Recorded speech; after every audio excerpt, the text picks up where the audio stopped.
That's your moment. That's your moment. It's not that all is lost. When you're feeling the most trapped and down and nothing can go right, I feel like those are the moments that define you.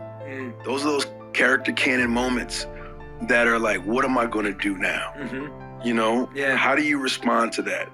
And thinking your way, feeling your way, working your way through those things on the other side, it's like, I don't know who said the saying, but like usually, you're the closest to getting what you want is always the hardest.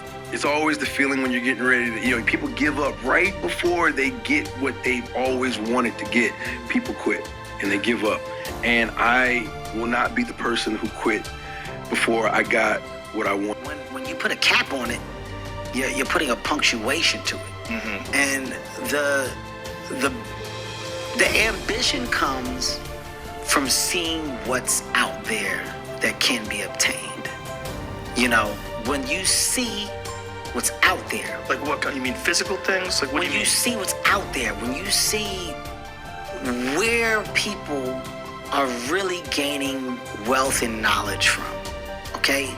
The business relationships that you're able to acquire, the people that you're able to partner with and create certain things, different revenue streams. What I found is, as a young black guy from North Philadelphia, the biggest problem within our community is knowledge. We don't know. Debt is welcomed because it's celebrated. That's all we know. I'm gonna get that credit card, I'm gonna fuck that credit card up, and it is what it is. They gotta figure that out. I ain't got it after that. Yeah, well, you know what? I'm getting student loans. They gave it to me. Then after that, shit, it is what it is. I'm gonna figure it out.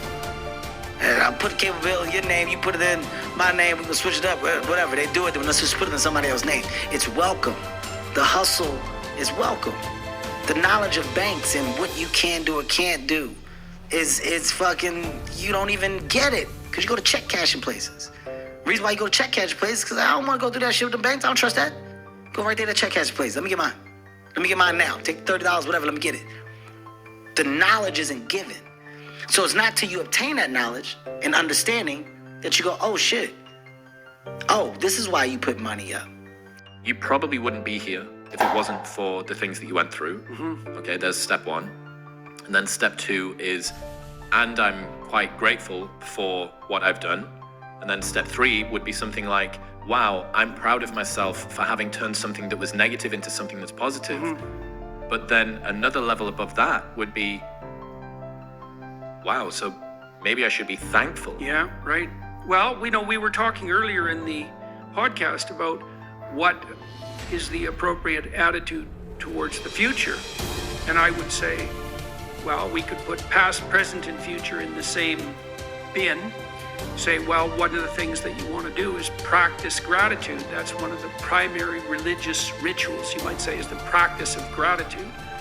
You might say, well, my life is so horrible. What do I have to be grateful for? And I would say that's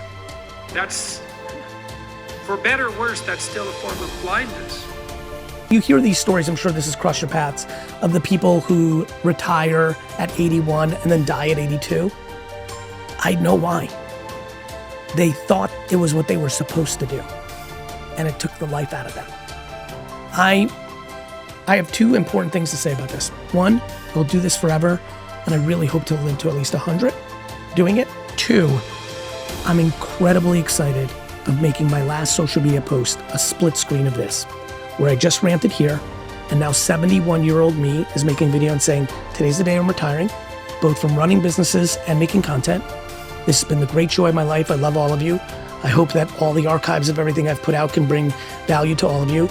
But today was the day I woke up and I said, I don't like this anymore. Actually vital that you take your place in the world and you find a meaningful, responsible path forward, because it's in that pathway that you find the meaning in your life, and that buttresses you against the catastrophe of life. And if you don't have that, you have the aimlessness and the suffering and the pointlessness and your own malevolence and bitterness.